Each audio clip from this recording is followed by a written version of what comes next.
Aklat ng Juan, chapter 1, verse 14 to 18. Naging tao ang salita. Naging tao ang salita at siya'y nanirahan sa piling natin.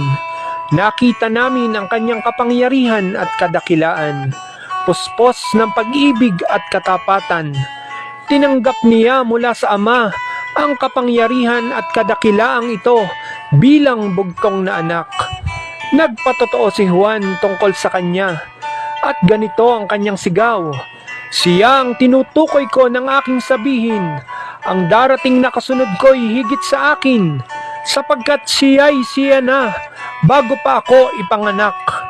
Dahil sa siya'y puspos ng pag-ibig, tayong lahat ay tumanggap mula sa kanya ng abot-abot na kaloob, sapagkat ibinigay ang kautusan sa pamamagitan ni Moises, ngunit ang pag-ibig at ang katotohanan ay dumating sa pamamagitan ni Hesukristo.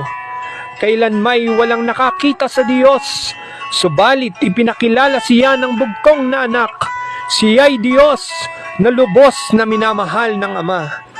Amen.